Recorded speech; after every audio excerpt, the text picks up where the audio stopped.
kinakausap ako, hindi. Iba na raw sinasabi ko. Actually, hindi ko matag. Sorry. Yeah. So ano pong diagnosis nung sinugod kayo sa ospital, Pen? Na-twist.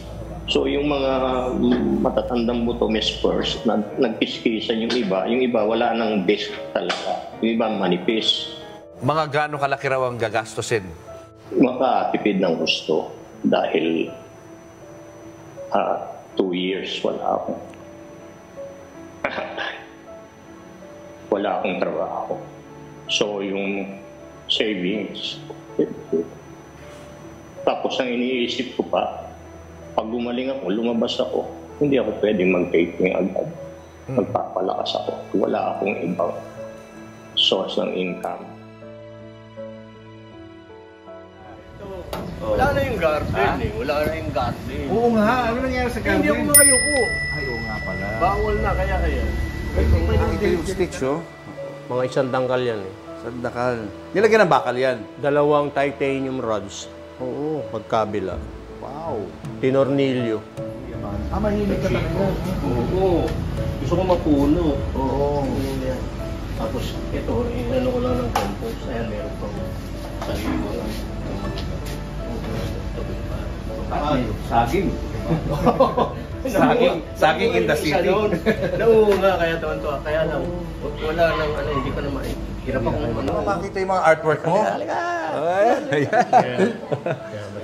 Ayun. Ito ang mga studies pa lang. Oo. Oo. Wow! Ito yung... Ang galing. Ayan, oo. Meron tayong mga pinag-aralan, Biblia, ito yung Kabala, tapos ang internet at mga naka-apekto sa atin. Ito yung mga grupo na nagpapatakbo sa mundo. Yan. Nilagay ko lang yan, paano lang, pakunti lang. Pero ginagawa natin na pagkonekta sa Diyos. Nilagay ko na lang dito, wala pa talagang nakakonekta sa Diyos. Nang totoo. Hindi pa natin nahanap ang totoong mukha ng Diyos. Nagdo-drawing ako habang...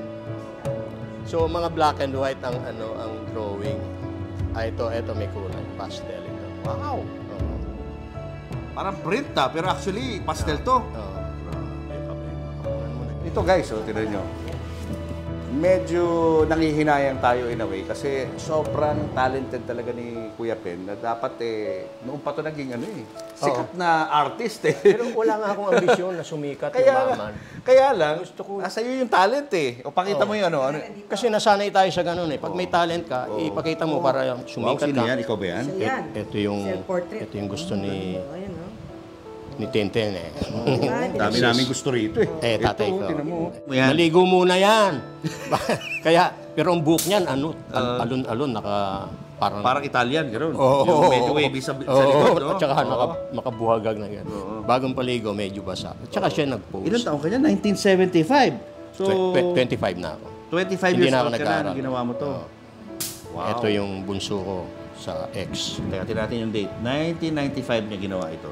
So, malaki na to ngayon. Ay, binata na. Nag-artista na rin yan. Ito yung artista. Sino to? Si Victor. Si Victor. Yung bunso. Guys, kasama na natin the one and only idol ng marami, Pen Medina.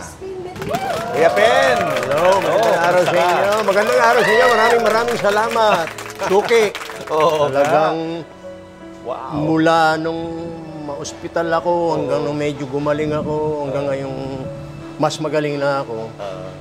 Nandito pa rin kayo. Of course. Kasi siyempre, idol ka namin. Idol ka na marami nating mga viewers and we're always hoping and praying na ikaw ay maka-recover totally. Ngayon ba, totally recovered ka na? Hindi ko masasabing gano'n kasi kailangan talaga pag nagre-recover ka, full rest, sleep, kailangan ko magtrabaho ngayon.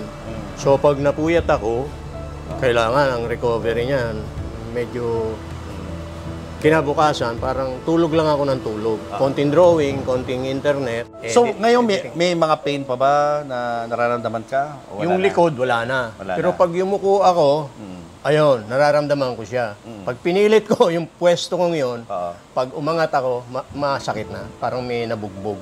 Kaya itong garden ko, ayan, napabayaan ko na. Yung sinend ko sa'yo, ay binigay ko mga picture sa inyo nun, di ba? Ang ganda na. Meron ba dito sa gitna, meron pang mga bulaklak, iba-ibang kulay, yung mayana. Tapos dito rin, nakaayos. Ngayon, wala, hindi ako makayuko eh. Sa tikas ng katawan mo na yan, Ayun, Kuya Pen. Walang tiyan, no? Parang nag-yoga nga yung katawan niya eh. Pero, bakit nagkaganon? Ano nangyari? Nakakaakit ka pa nga ng puno kamo, di ba? Oo. Tapos biglang one day, ganon? Anong paliwanag ng doktor doon? Ang nangyari talaga, na-twist ko itong aking upper body na hindi ko pinibot yung lower. So, medyo siguro, hindi ko alam, malutong na siguro pag gano'n eh. So, pag gano'n ko, may parang siguro gano'n. Kasi naramdaman ko talagang yung pain, gumanon talaga. Bumagsak ako. Ayun. Parang binaputol, na gano'n, na ugat, gano'n ang pakiramdam. Hindi. Nung una, kala ko muscle lang. Oo. Pero ang tagal bago ako nakatayo. Nung tumayo ako, yan, masakit, pero kinaya ko. Nakapag dinner, nakakain pa ako. So, nakakalakad ka? Nakalakad pa ako. Dahan-dahan. May pain eh. Sabi ko, baka muscle lang. Tapos, kinabukasan, yun, 3 a.m., balik ako doon sa drawing ko. Yun, drawing. Mga 30 minutes, parang sabi ko, nangawit yata ako. Tsaka may konting pain. I-relax ko, tumayo ako. Pagtayo ko, Sakit na naman. at hindi lang, para ako nawala ng malag tao ng split second. Bumagsak ako, buti nakatukod ako sa upuan. Ayun, hindi na ako makatayo. Mag-isa lang ako madaling araw. mag-isa Nakasara yung mga rooms. So, tumatawag ako. Yung boses ko rin, hindi ko malakasan. Hirap na hirap ako. Pain all over my body. Pati dito. Naka-ano lang ako doon. Nakaupo ako sa sahig. Nakaganon ako. Kasi doon sa upuan, medyo mataas, parang hindi ako comfortable. Nakaganon lang ako. So, bumaba ako sa ano. Kaya lang lalo sumakit. Gumaganon ako talaga. Tapos humiga ako sa sofa. Yung pain na yun, tiniis ko na lang hanggang umaga, hanggang inabutan na nila ako. Hindi ka na nakatulog doon? Hindi na. Sobrang sakit, Hindi, diba? ang sakit. Sakit talaga. Ordeal talaga, no? Walang tigil yung sakit. Na parang, sagad sa buto. Hindi kagaya nung gabi na overcome ko pa nakatayo pa ako, nakapaglakad ako. Dito, wala na, talagang gano'n. Tapos nga, nung makita ko ito, naalarma sila. Father's Day, birthday nung aming bunso. Sabi ko, tinaon pa nga yun. Tapos sabi niya, dalhin sa doktor. Hindi, sabi ko, tingnan ko lang, baka gumaling ako. Kinabukasan po, nung pagbaba ko dito sa sala, nakita ko nakahiga siya sa sofa. Walang natutulog kasi nakapikit naman po yung mata niya. Hindi naman ako nagtaka kasi madalas naman po niya nang ginagawa yun kasi nagdo-drawing po siya ng madaling araw. So minsan, pag inaantok siya, nakakatulog din naman siya sa sofa. Pero, nag-wonder ako na parang ang tagal, inumaga na, nakahiga pa rin siya. Tapos, parang umuungot na siya na, parang nag-a-ask siya ng... Tulong. Oo, assistance. Paabot nga nung Hirap na hirap. parang ganon. So, medyo normal pa siya, pero masakit lang. Kasi nakatayo pa siya eh. Humingi ka pa ng, ng ihian.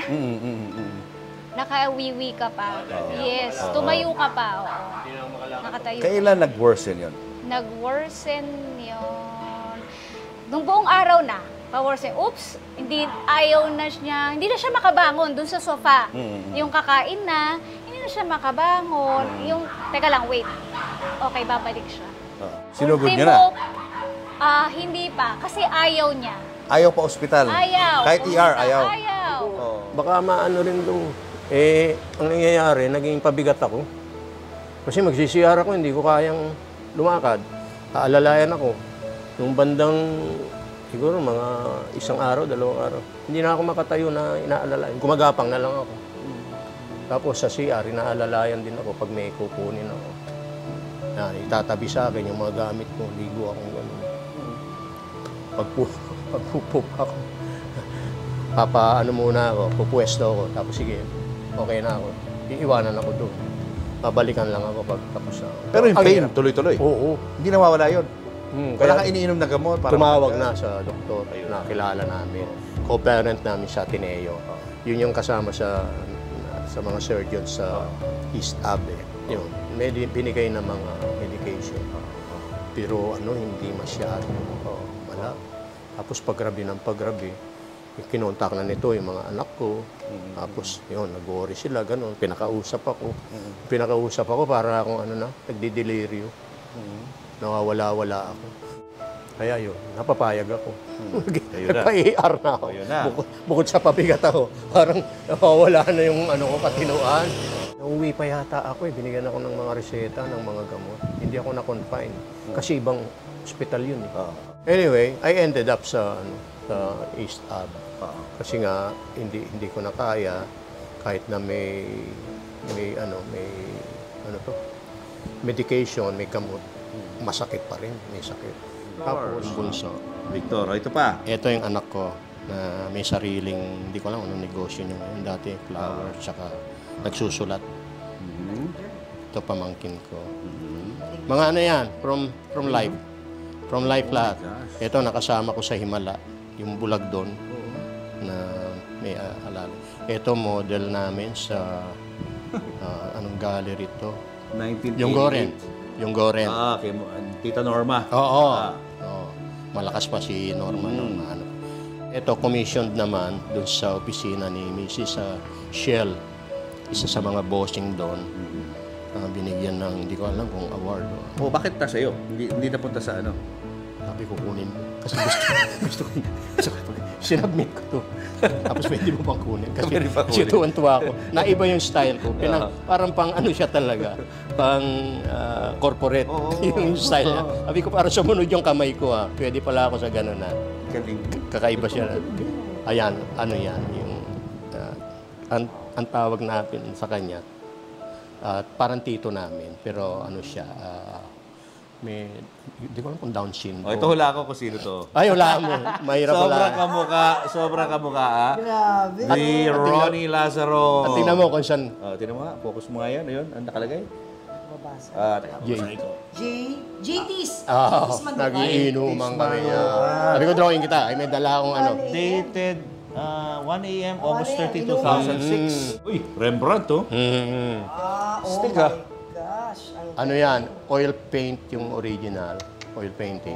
Sikat yan Si Baboy ba to? medyo. Nag-model sa isang sketching.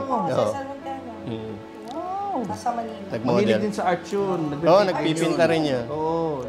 Ito yun. So aside from mga portraits, mga nudes. Ang dami ring nudes ni Kuya Pen. Sino naman ito mga to? Ex-wife ko yan. Natutulog kami. Mainit. So, ganyan ang suot niya. Yan ang mga plate. Anatomy. Plate namin yan. Estudyante pa. Oo. Ginawa niya yan. Kaya nga. Yung detalye guys, focus mo yung mga paa. Tignan mo. Arnold Schwarzenegger. Yung proportion ng paa. Hindi ko alam kung sino yan. Saka ng katawan, no? Hindi pa siya. Yung anatomy, guys. Kinopya ko sa sa photograph. Kaya detalyado. Saan to? Anong school ka nag-aaral? UST yan. Fine Arts. Hindi naman still life. Ang bagsik. Plate din yan sa UST. VG. Crispin Medina.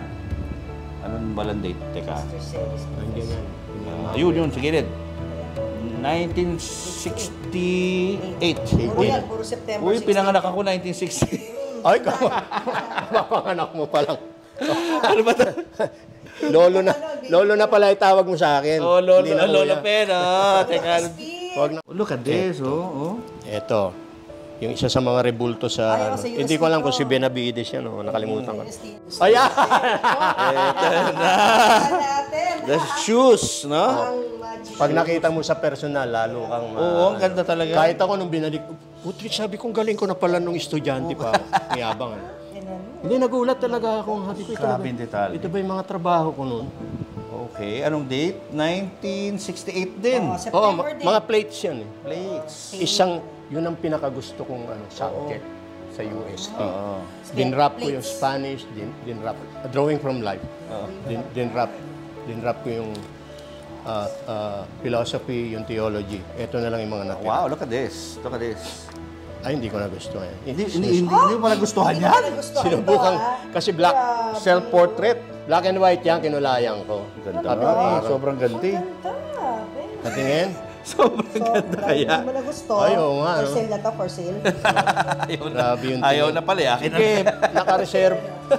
Lumain na naman namin to. Ben. Magaling mo talaga. Basta grabe. yung inaano mo, naka-reserva na lahat yan. Ang hirap lang. Ayan, Pakawala. divide na natin to. Ngayon. Tignan mo naman, oh. Ay, Ayan, oh. Ang subject. sakto ang dating. Sabi ko na, sakto. Kita ko na, matang-mata pa lang. Ito nung ano. Ikaw to. Tulog.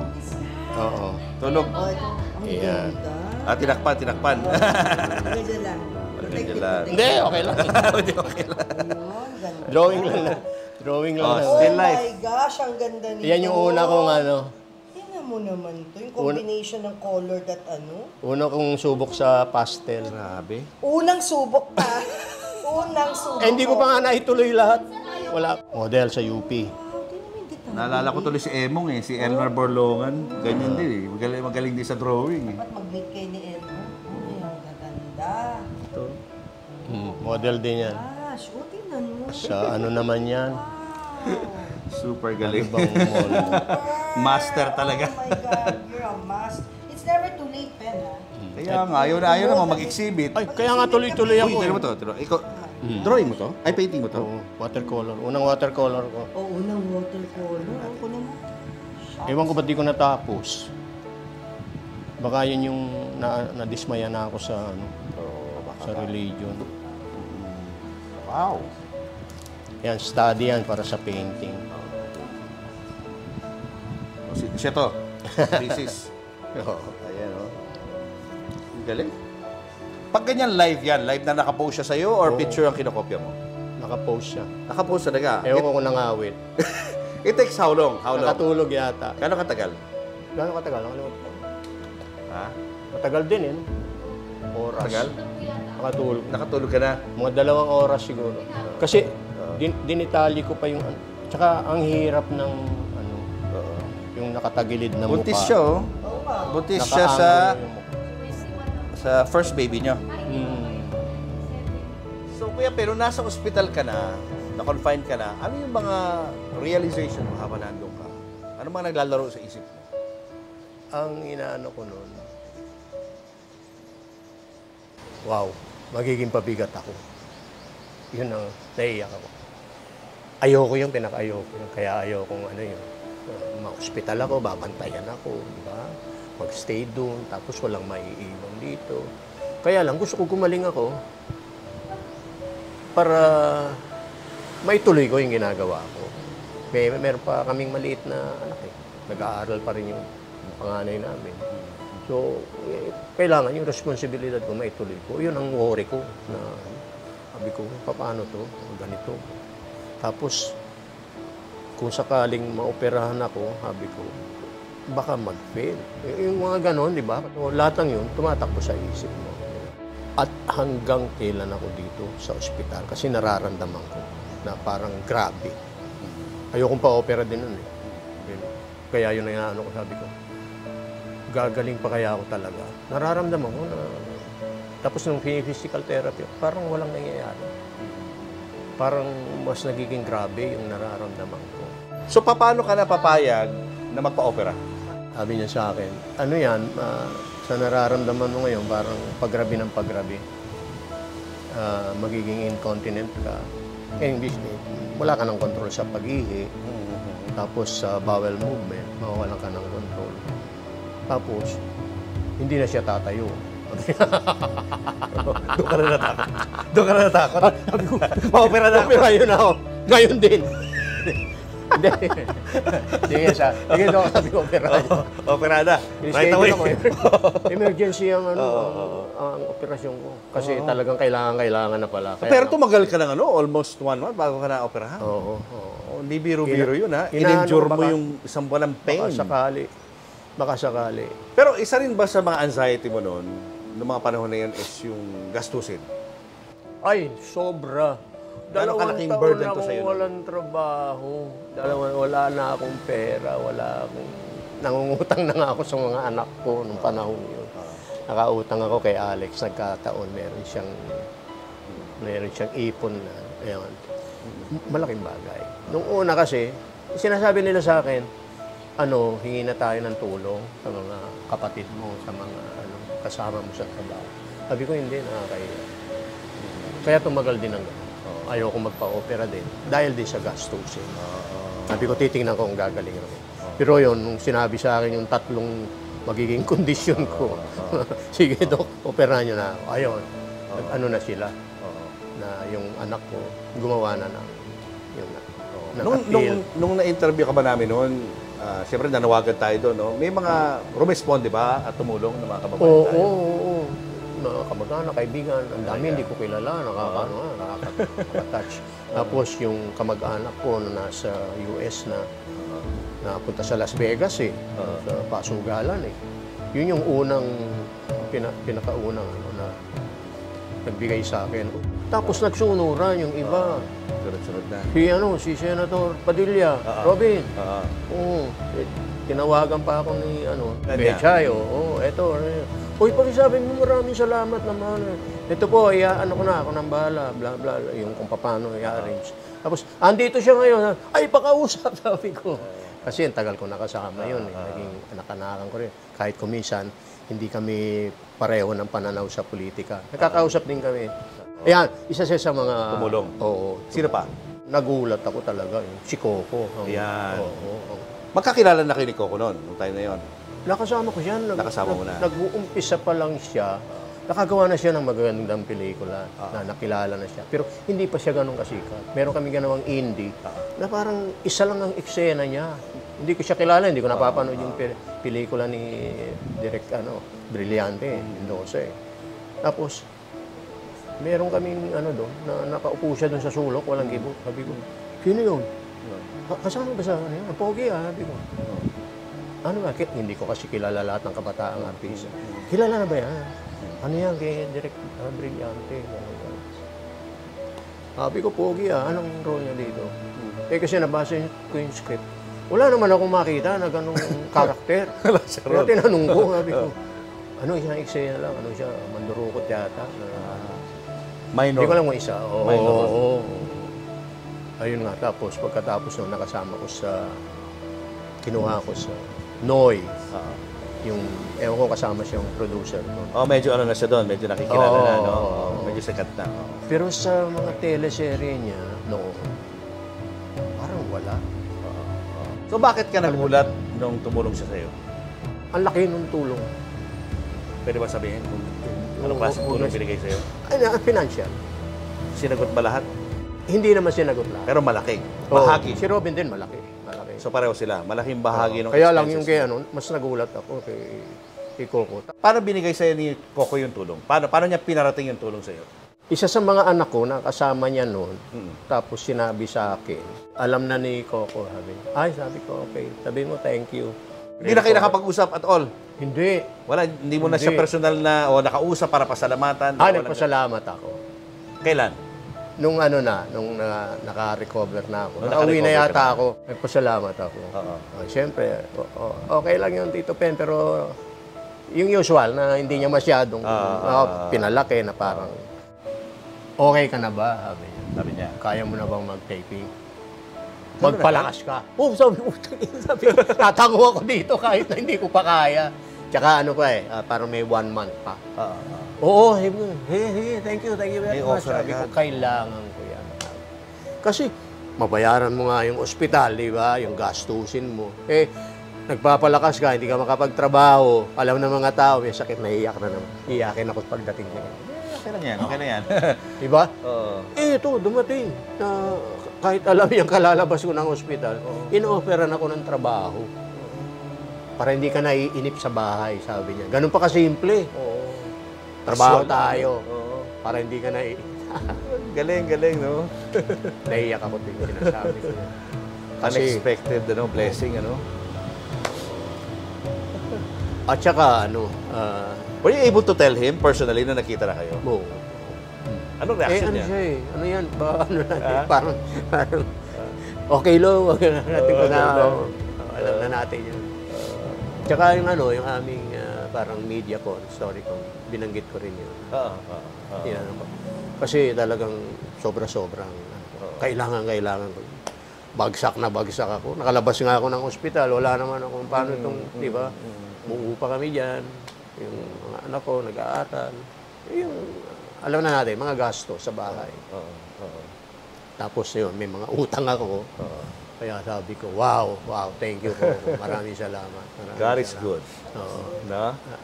Kanina nabanggit mo sa akin nung pagpasok ko rito na pag-uusapan ba natin yung milagro? Diba? Why do you consider it a miracle? Hindi ako nagsisimba eh.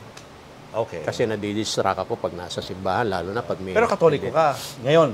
Hindi na, wala na. Ano Cristiano. na sa'yo? Cristiano. Naniniwala ako sa mga turo ni Jesus.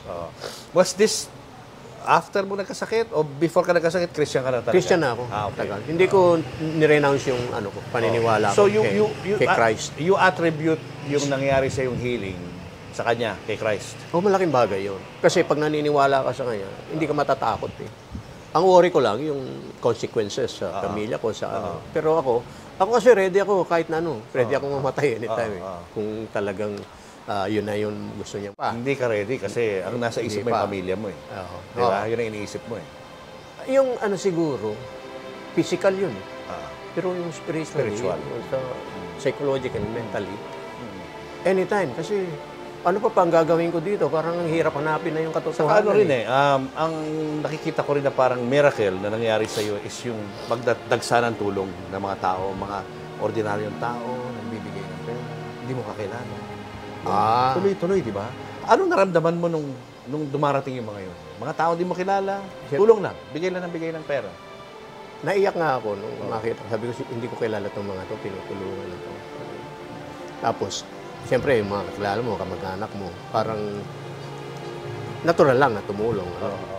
Tapos yung klase ng tulong, yung laki ng tulong, hindi ko rin in-expect. Hindi ko rin, in a sense, parang miracle na rin yun. Kasi wala akong talagang down na down ako. Sabi ko, siguro kahit na, ayoko nga sabi ko, wag tayong humingi ng tingnan ko lang kung anong klase. Baka mapag-usapan natin to. Charity nga ako para makatipid eh. Pero yung kahit mga may 10 pesos lang po. 10 pesos? May 3 pesos lang. Pasensya na po, ito lang yung laman ng Gcash ko. Wow! Di ba? So ako nire-replyan ko po yun ng God bless you. Kasi di ba, parang... Imbis na ipangkain. Opo. Tutulong. So parang gusto rin nila sigurong basta pay it forward kung ano man yung Marami yung gano'n na tumulong. Marami naman po. Meron din po kaming co-parents, mga gano'n. Pero yung nakaka-humble yung gano'ng yung mga 20, mga 50 pesos. At saka, pagka tinext ko po, nag-thank you ako, nagre-reply pa sila na pasensya na ha. Ito lang sila pa yung sila pa yung nakaka-happy po. Diba? Yung pa mismong hirap sa buhay, sila pa yung taos-puso ng pagtulong sa kapwa. So, diba, meron pa rin goodness in and so kindness in that gave you hope, no, na kakayanin nyo to, no? Tapos dumating na nga yung mga malalaking tulong. Pero wala na akong magawa. Wala akong ipon. O yun, isa pa yun. Bakit hindi ka nakaipon? Tanong din ng mga tao yan eh.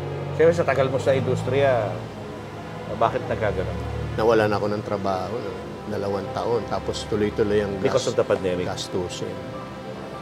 Malaking bagay yun, yung 2 years na yun. Tapos, meron akong inumpisahan, tinanggal ako. Meron akong umpisahan, hindi ako natuloy. Yun, hindi sapat.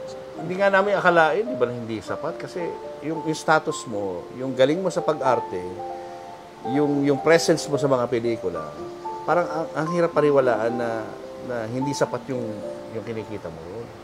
Kasi, akala ng mga tao na ang lakas ng kita ng mga artista. Conforme sa... yung mga bida, yung mga binibida. Yung malaki sweldo. Oo. Malayo kami.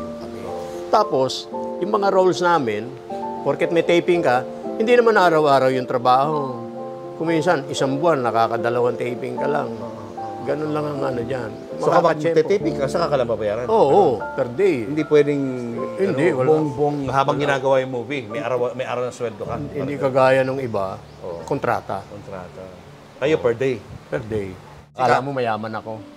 Nakita mo naman. Hindi naman siguro inuupahan ko, mayaman di ba? na mayaman. Para kumbaga, hindi ko lang ma-imagine na aabot ka sa ganun. Na punto na parang walang-wala talaga nung time na na-hospital. Kasi, umuupa ako, nag-aaral yung anak ko. Ateneo siya nun. Ngayon, lilipat na eh. Tapos meron pa kami pinapalaki. Diabetes yung anak ko. Magastos. Ano? Hindi naman magastos. Malaking ano. Ayoko baka magdamdam yung anak ko. Kailangan, uunahin ko yun. Diba? Tama. Wala nga akong wala akong sariling, hindi na ako lumalabas, hindi ako umiinom. Pera na lang kung yung mga bata gusto kumain sa Jollibee, Kaya sabi ko, kung itong ipon ko na naubos, na naibili ko ng maliit na lote sa probinsya, kahit ako na yung gagawa ng bahay. Baka pumwede. Kaya Hindi ka na pwede gumawa ng bahay. Ngayon, hindi na pwede. Dati, baka dati, pwede pa kasi tumulong ako sa pagkakarpintero. Nag-ahalo ako ng semento dati, pati hollow blocks. Yeah. Nung pinagawa yung bahay namin ni doon. Kaya lang, siyempre, andito ka, nag-aaral yung mga bata, kain, maraming kailangan, gamot, everything. So, naka-recover ka na doon sa, sa back injury mo. Kailan ka nagsimulang mag-shoot para sa Batang Quiapo?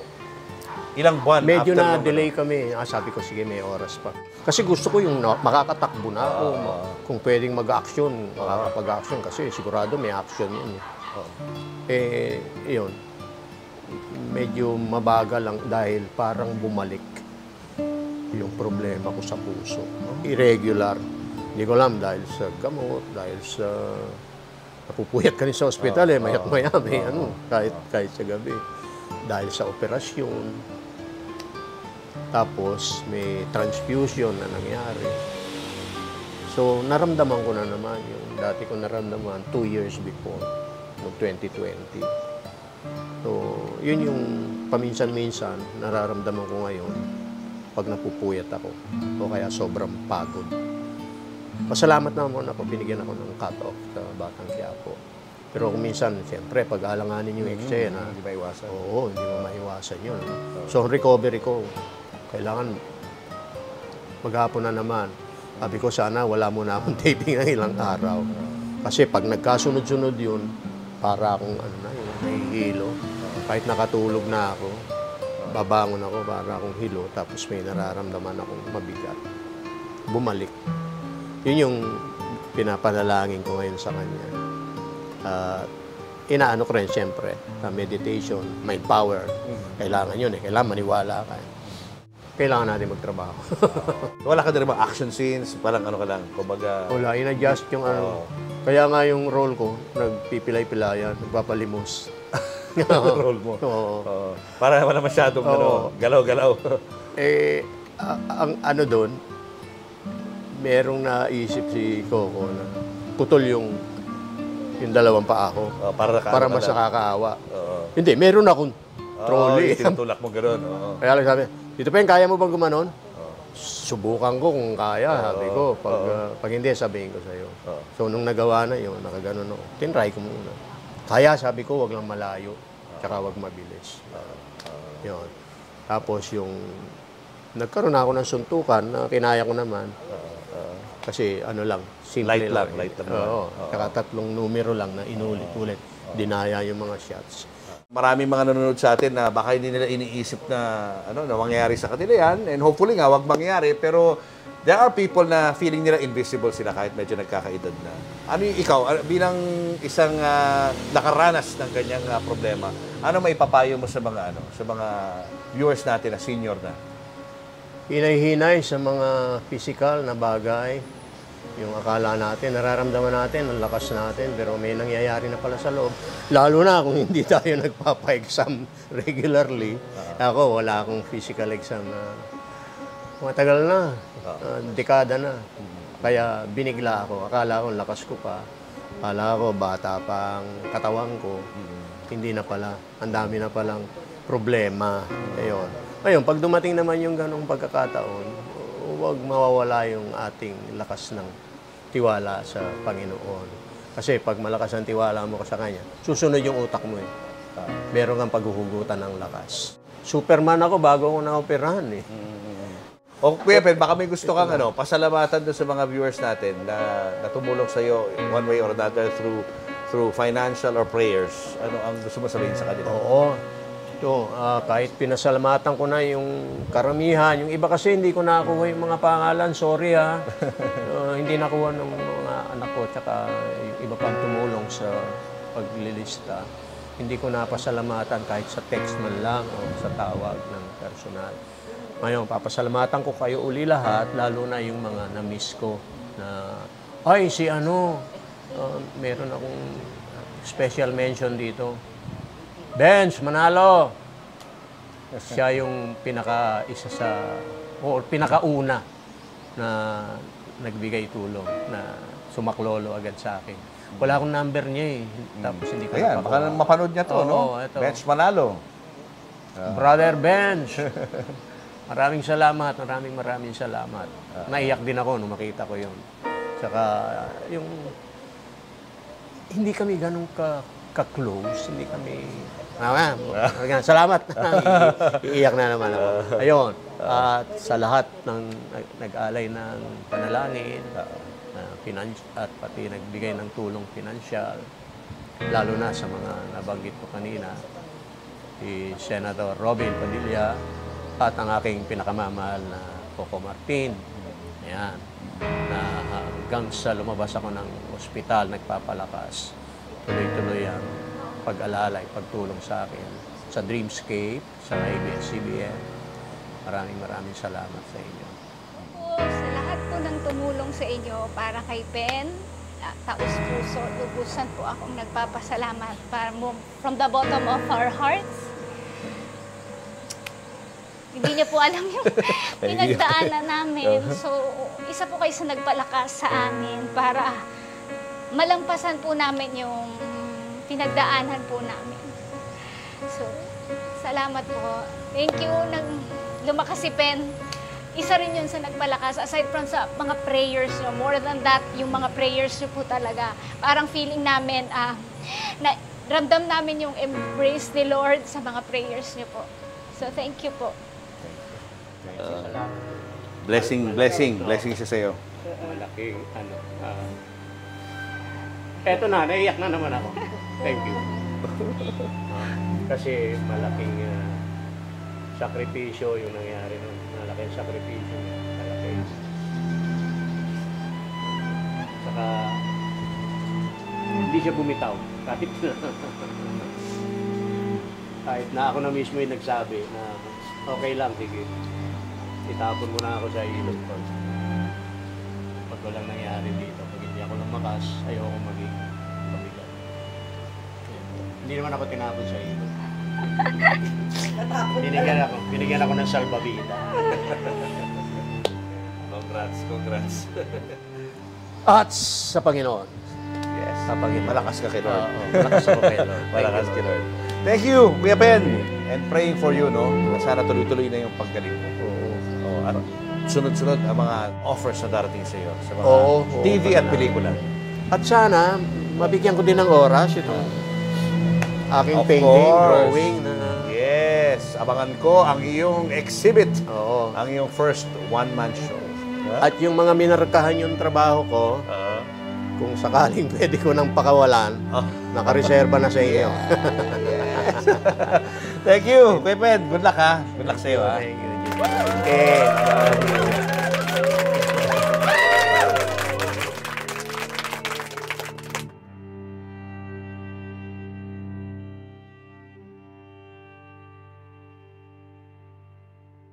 Hi, Tinmates! It's me, Mamo Tintin, inviting you to also subscribe to my channel, Christine Babos Channel. Marami akong videos na mag-e-enjoy din kayong panoorin, kaya sulit sa oras. Hit that notification bell too.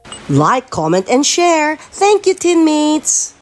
Subscribe to this channel, like our videos, and post your comments below. And always hit the notification bell.